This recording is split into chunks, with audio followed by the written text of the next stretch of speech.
بسم اللہ الرحمن الرحیم۔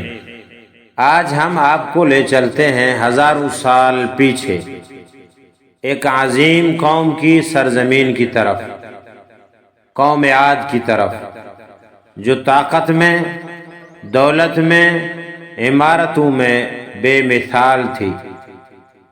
یہ قوم عرب کے علاقے حضرموت یمن میں رہتی تھی۔ بہت طاقتور تھی، پہاڑوں کو کاٹ کر گھر بناتی، اونچے اونچے ستونوں والے محل بناتی، لیکن افسوس وہ اللہ کو بھول چکی تھی۔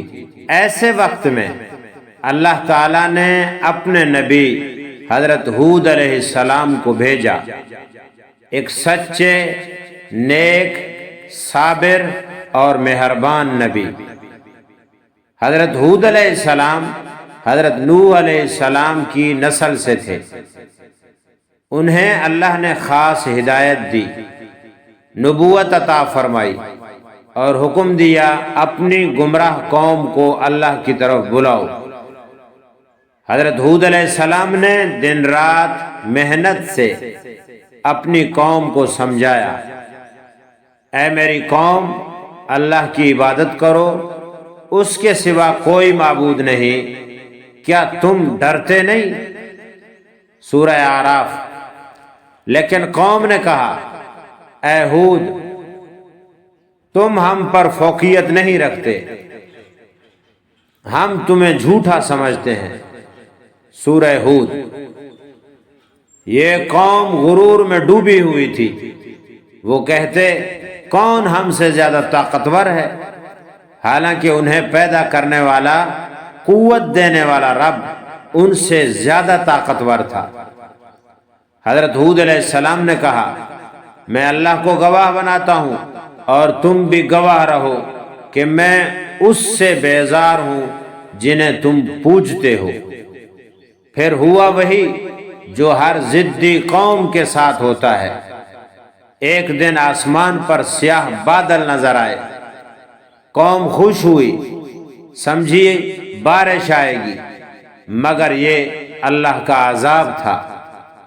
آندھی آئی، ایسی خوفناک، زوردار، چیخ مارتی ہوئی ہوا جو 7 راتیں اور 8 دن مسلسل چلتی رہی، قوم عاد کو جڑ سے اکھاڑ پھینکا۔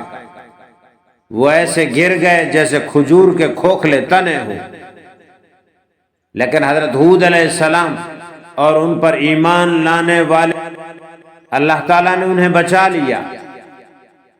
قوم عاد ختم ہو گئی، ان کے محل مٹی بن گئے، ان کی طاقت راکھ ہو گئی، مگر قرآن رہ گیا یاد دہانی کے لیے، اور ہم نے عاد کو ان کے بھائی ہود کے ذریعے پیغام دیا۔ آج بھی دنیا اسی رب کے قبضے میں ہے۔ طاقت، شہرت، دولت کچھ کام نہیں آتی اگر دل میں اللہ کا خوف نہ ہو۔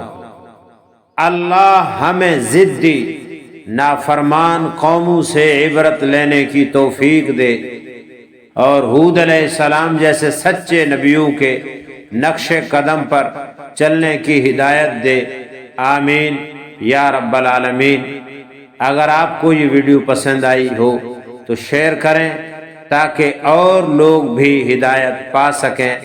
سبسکرائب کریں ہدایت کی کرنیں، جہاں ہم اللہ کی روشنی سے دلوں کو جگاتے ہیں۔